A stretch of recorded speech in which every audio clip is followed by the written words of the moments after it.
Hey you guys, it's Peter, and welcome to my channel, Peterisms, where I tell stories of my life and just little things that I have learned as I have grown into the person that I am today. And it is currently, 7:11 p.m. And I was sitting on the couch right over there. I had Boo right here, and I had Tucker right here. And I was eating some barbecue Pringles. And I was sitting there, I was looking at my ring light, and I was like, okay, these are the things that I need to do tonight. My husband went to go hang out with a girlfriend. So I was like, these are the things that I need to do tonight. Number one, I need to put the ring light away, which is what you're sitting on right now. Number two, I need to figure out what I'm doing for dinner. And I really wish I had some potato salad right now. And I really don't want to drive to the grocery store to get more potato salad because I ran out of it yesterday. I've been doing this like picnic thing lately where like every night for dinner, I've been having kind of like a little picnic. I've been making little cheese sandwiches and having potato salad and chips. And so I've been having little picnics every night. And then I was like, okay. And then I have to finish watching the movie Summer of '84, which I started on our trip, and I rented it, and the rental is like ceases to exist as of tomorrow. So if I have like a half an hour left of the movie, if I don't finish the movie tonight, then I'll never know what happens at the end of the movie, right? And most importantly, I'm like, okay, and you need to work through all of your inventory. So tomorrow night, I am going over to my sponsor's house so that we can finish up my inventory that I had been working on recently. And so I have a bunch of stuff that I have to work through on there. You know, like I have all this stuff listed, but then I have to work it through in the columns. And what that means basically is, you know, you identify a fear or you identify a resentment in your life that you have or whatever, and then you take a look at what it is or who it is about and why you have that expectation that, you know, went awry, so to speak, or why that, you know, expectation has turned into a resentment or whatever, or why you have that fear. And then you take a look at, you know, how it's affected you in your life. And so you work through all of it, right? And basically, the whole idea of it is, like, for example, let's say if you have a resentment towards your mother, okay? And I'm going to make this, like, real petty. Let's just, like, a real petty example. Let's just say you're upset, you're resentful at your mother because, I don't know, I'm going to try to think of something. Like, she gave your sister a nicer Christmas present than she gave you, okay? So it's not real deep, right? And maybe your expectation is that your mom should give equal Christmas presents to everybody. You know what I mean? This is probably a really poor example because I don't relate to this. But, so my sponsor talks about living in the lie, right? That like when you're in this original part over here and you're talking about the resentment and you're talking about what you're angry about and whatever, that's kind of the lie. And then when you get to your part, which is the fourth column, what you do is you look at what is my part in this? Like, what could I have done differently? Could I have talked to my mom about it and said, hey mom, this really hurt my feelings? You know, have I held on to this resentment longer? You know, could I ask my mom why she did that? You know, maybe there was a reason behind it. Maybe she would have said, well, it was the gift that I got you is really, it was really meaningful for me to give to you, but it just happened to be less than what I got for your sister. You know what I mean? What are the things that I can be doing? And then that's the truth. That's living in the truth. And sometimes what we find out in that fourth column are patterns to who we are, you know, or just we can kind of see a consistency between things, like maybe I was selfish, or maybe I was hurtful to other people, or maybe I put my needs first, things like that. And once you start seeing that, then that goes into working on your character defects and then making amends to people that, you know, a lot of times, like the people that we have resentments towards are people that we end up making amends to down the road. So that's a lot of what I'm doing tomorrow, and this is an inventory that I have been working on.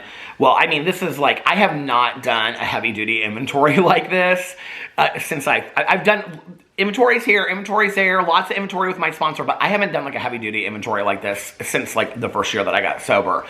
So we've been working on it a little bit at a time, and for me, it's about really cleaning up all of the wreckage of your past and saying, okay, I'm ready to put this down and move forward and be a completely different person. So tonight, I have to work through the first three columns so that when we sit down and tomorrow, I have the lists and everything made, but I have to sit down and you know, look through all that so that when we sit down tomorrow, that she can basically go, okay, what's your part in this? You know, why do you still believe this to be true? Why do you still believe that your mom should always give you guys equal presents? Has it always been equal? Has your relationship, are there things that your mom gave to you that she didn't give to your sister? Are you aware that relationships are not always equal across the board? So you start getting out of the lie and you start living in the truth, if that makes sense. And you start understanding more about like, oh, wow, I never saw it that way. I never thought that there was probably several things in my life that my mom had given me that she didn't. I don't have a sister. This is all an example, okay? There were several things that my mom had given me that she didn't give to my sister. Maybe from my sister's point of view, that was hurtful to her. I don't know. Why am I holding on to this? Things like that. And so it allows you to let go of the past. It allows you to work through these things and see the truth about what's really going on, because sometimes I think from our perspective, perspective is interesting. The same situation can happen to 100 different people and you'll get 100 different perspectives of how it happened, right? Even if they're all in the same room at the same time that it happened. So I think that perspective is sometimes interesting, and it's really helpful to have another person there that will point out things to you, and that's what a sponsor does. But a lot of people do their inventories with a pastor or a rabbi or a priest, or a counselor or whatever. I've always heard it recommended that it's somebody that works a 12-step program and is sponsorable and has a sponsor and works a 12-step program and things like that. But has a year or more clean time is what I heard, okay? That's just what was suggested to me, and somebody that's, worked the steps and things like that. But it's just so helpful to have somebody else. I mean, like I think I talked about this on here, but we did the first part of my inventory a couple weeks ago, and she pointed out things to me that like I was really not aware of, like I had not seen in how my viewing situations was skewed, if that makes sense. Like I was like, oh my God, they were total aha moments, And I was like, I never saw it that way. And then she would share something with me, about how she had seen a situation a certain, way in her own life and how like that changed for her. Because we're all human, right? And so we continue to grow and change as, we hopefully become better people in our lives. But part of that growing into being a better version of ourselves is, little Tucker is down here. He's so sweet. Can you see him? You can't even see his little ears. But anyway, is really taking an honest look at ourselves, and saying this is who I was, this is who I am, and this is who I want to be. So I've got to sit down tonight and work through all of that. So I think I'm going to put on some music and light some candles, and I always feel so good. I'm always very apprehensive about doing inventory, but after I've gotten done with it, I'm always just so, I feel just like a weight has been lifted off of me. There's been several situations, and I would say, the last couple of years where I have sat down and done some very serious inventory with my sponsor, and looked at situations, my relationships with people, or, how I handled situations, and and I look at that situation and I think to myself, wow, if I could go back, I would probably do it differently. But what can I learn from that? What have I learned now? Who am I today, and who do I want to be going forward? And, and then a year from now, looking back again, and the sponsor that I have now, who hopefully will be my sponsor for the rest of my life, she is really hardcore about doing like a full inventory like every year, kind of like when stuff comes up, you address it and you like work on it, which is really how you're supposed to do it. So anyway, at 8 minutes and 25 seconds, that's what I'm working on this weekend. So that's kind of how inventory works. I don't know if I've really gone in, and that's just kind of like a layman's terms, like, and a lot of people do inventory differently. In 12-step basic texts, there's different ways that it tells you to do it, which is how you're supposed to do it, and my sponsor follows that very, very closely. So, all right, let's get into, let's talk about the language of letting go tonight. How about that, by Melody Beatty? All right, it is April, say the 15th or the 16th? I honestly do not remember, and I left my reading glasses over there. Well, let's just go in and see. I feel like it's the 16th today. No, it's the 15th. Oh God, I wish, this is a long one. I wish I had my reading glasses on. Communication. Part of owning our power is learning to communicate clearly, directly, and assertively. We don't have to beat around the bush in our conversations to control the reactions of others. Guilt-producing comments only produce guilt. We don't have to fix or take care of people with our words. We can't expect others to take care of us with words either. We can settle for being heard and accepted, and we can respectfully listen to what others have to say. Hinting at what we need doesn't work. Others can't read our mind, and they're likely to resent our indirectness. The best way to take responsibility for what we want is to ask for it directly. And we can insist on directness from others. If we need to say no to a particular request, I'm listening because I bit the side of my mouth a couple days ago. If we need to say no to a particular request, we can. If someone is trying to control us through a conversation, we can refuse to participate. Acknowledging feelings such as disappointment or anger directly, instead of making others guess at our feelings or having our feelings come out in other ways, is part of responsible communication. If we don't know what we want to say, we can say that too. We can ask for information and use words to forge a closer connection, but we don't have to take people around the block with our conversations. We don't have to listen to or participate in nonsense. That is really, really powerful, and that is a fantastic lesson that I have learned in the last couple of years. We can say what we want and stop when we're done. Today, I will communicate clearly and directly in my conversations with others. I will strive to avoid manipulative, indirect, or guilt-producing... I will strive to avoid manipulative, indirect, or guilt-producing statements. I can be tactful and gentle whenever possible, and I can be assertive if necessary. I love, love, love this meditation. And where it says here, we don't have to listen to or participate in nonsense. It's so fantastic, that one line. You know, it's like, have you ever been having conversations with people and you're like, yeah, I said what I said and it's not changing, and they continue to go on and on and on, and it's like, and then like you kind of start getting angry and whatever. See, what I didn't realize for a really long time is I'm responsible for that anger, okay? At any time, I can leave that conversation. At any time, I can say, you know what, I don't think that this is a healthy conversation. I don't think that I need to continue with this. You know, in my head, I can say, this is nonsense. I don't have to say that to the other person. I don't have to say, what you say is nonsense. Because to them, it might not be. To them, it might be completely factually true. It might be how they feel. It might be their perception and everything like that, right? But to me, or us, you know, we might feel like, I'm done. I've had this conversation. I'm not going around in circles about this anymore. You're not going to change my opinion. I'm done. And you don't have to be rude about it either. You can just say, you know what? I don't feel like we're getting anywhere in this conversation. Like, if you're somebody that hates when somebody says we're just going to have to agree to disagree, then, and I'm not talking about serious issues, okay? I'm talking about trivial issues, you know?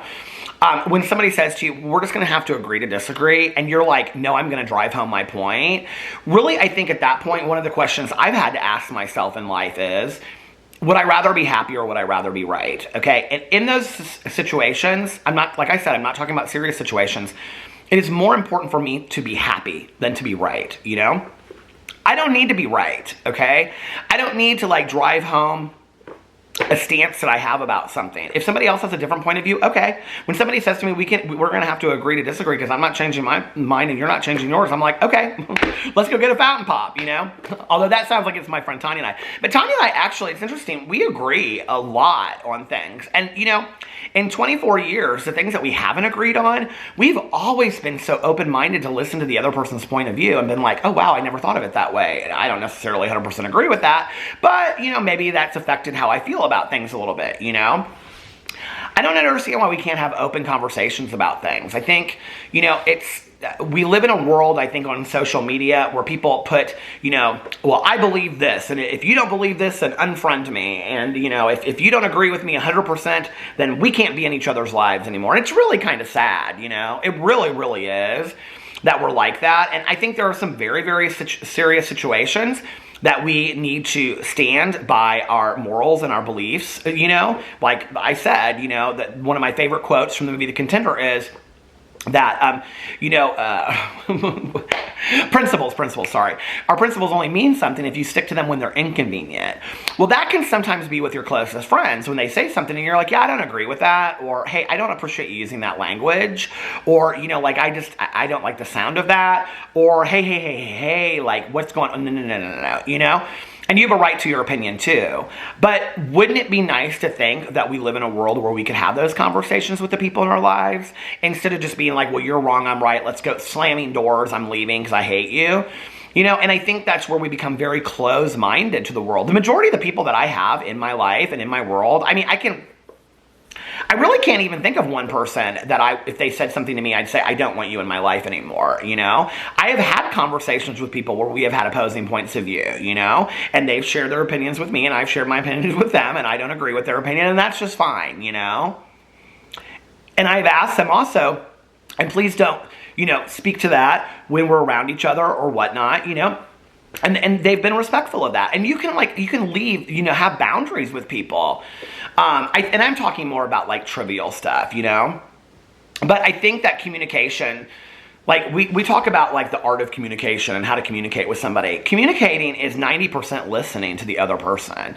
It's shutting your mouth and listening to other person and letting them talk, you know. If I had shut my mouth, true story, okay? For 48 years, almost 49 years that I've been alive, if I had learned to shut my mouth 50% of the time, I wouldn't have had 80% of the argument. I'm just making up these numbers, but it's true, you know. I wouldn't have had 80% of the arguments that I had. Had I just been willing to listen to what somebody else had to say to me, you know, and acknowledge what they said to me and said, you know what? I don't necessarily 100% agree with what you're saying. I see how you see the situation like that. That's not how I see it. But I see how you can see it that way. And, you know, like, okay, you know, and respectfully disagree with that person, you know.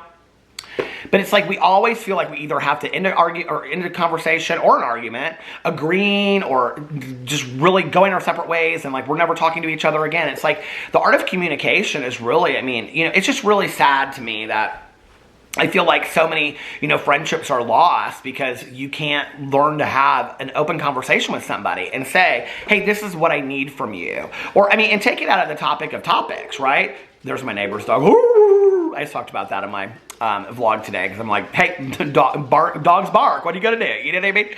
But anyway, you know, it's like, it's sad to me, you know, especially with like friendships where, I mean, I haven't had this happen so much, but I've seen this happen with a lot of people. I've had it happen a few times, you know, where it's like somebody, like you don't tell them or they don't tell you what you need from a situation. Like, hey, this really hurt my feelings, you know? Like, or whatever. It's like to your mom, like, hey, it really hurt my feelings. You know, maybe you'll like misplace that anger and take it out on your sister. And then your sister you're mad at and you're not returning her phone calls because mom bought her a nicer Christmas present than she bought you. And your sister's over there and she's like, what is going on? I don't even understand, you know? And she's trying to ask and you're not telling her. And how easy would it be to say, you know what, my feelings were really hurt. Mom bought you a nicer Christmas present than me, and I know it's petty, but my feelings are hurt, and I don't understand it, right? Wow. Like, that would be an adult thing to do, wouldn't it? That would be a mature thing to do, to be able to have those kind of conversations with people in our lives.